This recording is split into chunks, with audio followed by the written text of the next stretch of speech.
Bonjour, nous sommes sur le salon Solutions Linux Open Source 2011. Donc j'ai démarré un peu plus vite. Donc nous sommes avec Alfonso Castro, qui est responsable de la stratégie interopérabilité chez Microsoft. Quel titre? Donc on s'était vu déjà l'an dernier sur ce même salon. Donc on a vu une évolution de Microsoft vis-à-vis de l'open source. Est-ce qu'on peut rapidement voir dans quel axe aujourd'hui vous allez, pourquoi vous avez choisi cette voie-là? Et est-ce que vous la choisissez partout? Alors, d'abord bonjour Jonathan. Effectivement, je suis ravi d'être là un an après. Ça nous permet de faire un point régulier.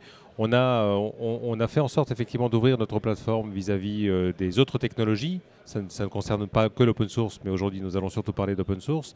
Il y a maintenant environ 5 ans, avec une annonce publique qui a eu lieu en février 2008 et qui a fait que nous avons publié à l'époque ce que nous avons appelé des principes d'interopérabilité, qui sont plein de bon sens, on va dire, en matière de capacité à connecter les systèmes les uns par rapport aux autres, des notions de portabilité de données, etc. Et à partir de cette même date, nous avons démarré toute une série de contacts avec des communautés open source pour ce qui concerne donc ces technologies-là, visant à apporter des éléments concrets, le plus concret possible, pour permettre justement aux logiciels open source issus des communautés qui seraient intéressées par ces démarches de mieux se connecter à notre plateforme et ainsi faire en sorte que les deux parties, bien entendu les communautés open source, mais nous également, profitions de cette capacité donc à marier ces technologies et à les connecter le mieux possible. Le tout, évidemment, par rapport à des besoins marché que l'on a mesuré. On s'est aperçu que le marché, effectivement, est disposant aujourd'hui à la fois d'open source et de solutions non open source, commerciales, en l'occurrence Microsoft pour ce qui nous concerne, et bien été intéressé par ces travaux en commun. Très bien, donc on a compris, on ouvre les portes, on donne la possibilité de déployer peut-être plus facilement ou de faciliter l'intégration des logiciels libres et de l'open source au sein des environnements Microsoft. Pour autant, Microsoft participe-t-elle à des communautés? Microsoft a-t-il, on ne se doute pas sur tous les marchés, mais a-t-il des points sur lesquels il y a une vraie politique d'innovation et de R&D autour de l'open source sur des produits particuliers? Alors, d'abord, je voudrais clarifier les choses. Microsoft n'est pas une société open source. Nous ne changeons pas notre modèle. Notre modèle reste commercial, celui que l'on connaît. Néanmoins, nous faisons en sorte de travailler avec les communautés open source, ce que je viens de dire précédemment. Ce qui va changer concrètement, c'est que ça va nous amener soit à favoriser le fait que des communautés livrent du code open source, soit nous-mêmes à livrer des composants en open source. Donc oui, à ce titre, nous livrons tout de même des quantités de code en open source, mais l'objectif est toujours le même, c'est de permettre cette juxtaposition, cette interconnexion entre effectivement ces technologies open source et les nôtres. Donc clairement, Microsoft n'a pas été, n'est pas et ne sera pas un éditeur open source, mais Non. oui, il peut éventuellement contribuer à des communautés dans des intérêts tout stratégiques. Donc on se doute bien qu'on ne va pas aller contre ses propres intérêts. Donc c'est ça en gros l'idée. C'est tout à fait ça, on va prendre quelques exemples concrets. Lorsque nous avons fait en sorte de rencontrer la communauté PHP, c'était aux alentours des années fin 2008, début 2009, ce que nous souhaitions, c'était proposer à la communauté PHP de faire en sorte que ces technologies-là tournent le mieux possible en termes de performance sur Windows Server. On avait à l'époque un retard par rapport à Linux en termes de performance, donc de PHP. Ils ont tout de suite accepté de travailler avec nous en nous disant nous notre intérêt c'est que PHP se développe, que ce soit sur Linux ou sur Windows, finalement peu nous importe. Et donc on a travaillé conjointement pour développer un accélérateur PHP pour Windows qui s'appelle WinCache, qui a été donc pour le coup celui-là codé par nous. Les codes sources donc ont été publiés par Microsoft en licence à page, donc en open source, et nous avons grâce à ça fait en sorte effectivement qu'aujourd'hui Windows Server et Linux aient des niveaux de performance similaires par rapport donc à PHP. D'autres exemples autour d'autres technologies comme Linux par exemple, et à chaque fois c'est la même démarche, ce n'est pas toujours nous qui codons, c'est parfois la communauté, mais au final on se retrouve toujours avec un code source qui est disponible et qui est publié sous licence open source. Très bien, donc on a d'un côté, on va faire en sorte que le libre, l'open source se développe et se déploie sous les environnements Microsoft.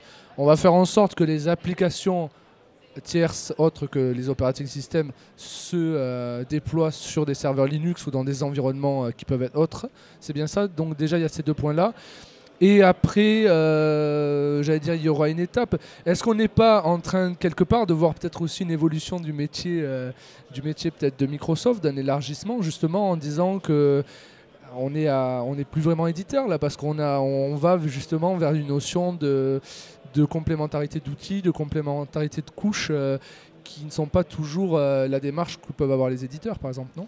La démarche en question, elle vise avant tout à répondre à ce que nos clients nous demandent. Nous sommes une société commerciale et c'est bien le fait effectivement de mieux travailler avec nos clients qui va faire qu'on va toujours continuer à progresser. Nos clients, on le disait tout à l'heure, disposent de deux types de technologies. Donc à partir du moment où nous allons les voir avec les acteurs de l'open source concernés, en leur disant nous avons travaillé en amont pour que vous puissiez mieux mettre en œuvre nos technologies respectives, ça va accélérer les projets, ça fait gagner de l'argent à nos clients et ça favorise effectivement le déploiement des technologies en question. Ça nous amène donc effectivement à prendre en compte non seulement nos technologies mais les autres. Après, si on pousse cette démarche vers le cloud computing, on va un cran encore plus loin, puisque là, et c'est ce qu'on a fait donc dans Windows Azure. Windows Azure est une de nos offres de cloud computing, en l'occurrence en mode PaaS, comme on dit, Platform as a Service. Et dans cette offre, nous avons évidemment nos propres technologies, Windows Server, .NET, ASP et les autres, mais nous avons également des technologies open source qui sont disponibles. PHP, on en parlait précédemment, PHP est disponible en open source pour développement, et d'ailleurs le développement peut se faire sous Eclipse, puisqu'on a aussi beaucoup travaillé avec la communauté Eclipse. MySQL est également au catalogue de Windows Azure, Ruby, Python, Tomcat, Java, sur un terrain qui est plus ou moins open source, mais en tout cas Java également, sur des aspects non Microsoft en tout cas. Et nous adressons à tous ces développeurs en leur disant votre code actuel, celui que vous avez déjà écrit ou celui que vous allez écrire, si vous souhaitez le mettre dans le cloud, eh bien Windows Azure nous semble être un très bon réceptacle, ou en tout cas on vous propose de le tester. Au passage, j'en profite pour faire ma petite publicité. Il y a une offre qui permet en ce moment de tester tout ça 30 jours gratuitement. On ne demande rien du tout. 30 jours, vous venez, vous testez, vous repartez. Et ça, c'est vraiment pour aller voir ces développeurs en leur proposant de garder leurs compétences, de garder les environnements qu'ils connaissent parfaitement et avec lesquels, a priori, ils sont contents, ils sont familiers. Et simplement, au moment de passer ça en mode cloud, eh bien, d'envisager le fait de le mettre chez nous. Donc, pour conclure, on en a un peu parlé tout à l'heure, qu'est-ce que Microsoft ne fera pas dans le domaine de l'open source? Est-ce qu'il y a vraiment des moments où... parce que bon, c'est vrai qu'on peut faire des similitudes, même si le temps parle de lui-même, mais IBM, à un moment, avait une stratégie. D'un coup, ils ont vu il y a une évolution du métier qui a fait que l'open source leur a apporté une certaine évolution en termes de chaîne de valeur, on va dire. Donc aujourd'hui, dans ces évolutions de chaîne de valeur, dans ces nouveaux, le cloud, le SaaS, des nouvelles conceptions, jusqu'où Microsoft n'ira pas aujourd'hui dans ce domaine-là, vous pensez? Ce que nous ne ferons pas, c'est mettre en open source nos produits. Windows, Office, Windows Server, nous ne les mettrons pas en open source. Nous n'avons pas une stratégie qui consiste à faire des économies en mettant notre ressource à disposition et en permettant le fait que d'autres viennent développer et que nous retirions finalement un grand bénéfice de tout ça parce qu'on aura moins dépensé pour le développement de nos produits. On continuera à investir. Vous savez qu'on a investi énormément. On est à plus de 8 milliards de dollars par an en recherche et développement. Ça, ce modèle-là ne va pas changer.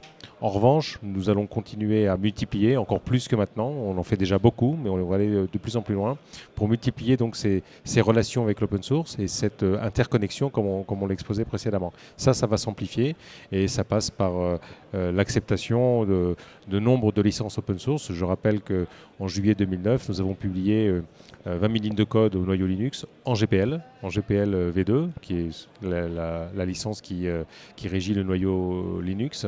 Et c'était au moins aussi historique que le fait de livrer du code à Linux. C'était le fait effectivement de respecter la licence GPL V2. Très bien. Il y a un endroit où on peut avoir des informations sur ce que, je sais pas, un endroit où on peut avoir des informations sur les projets que Microsoft porte au niveau de l'open source, tout ce qui est un peu ce domaine-là au sein de la société? Bien entendu, un site web, microsoft.fr/open. Ça dit tout ce que ça doit dire. C'est la version française. Et puis le site américain, qui pour des informations peut-être un petit peu plus mondiales encore, qui est microsoft.com/openness. cette fois-ci. Ce n'est pas open. Openness, ouverture Ok, en anglais. openness. Ok. Voilà, openness pour la partie anglophone et pour la partie française, microsoft.fr/open. Très bien, merci beaucoup à Alfonso et à bientôt sur Intelligent TV. Merci Jonathan.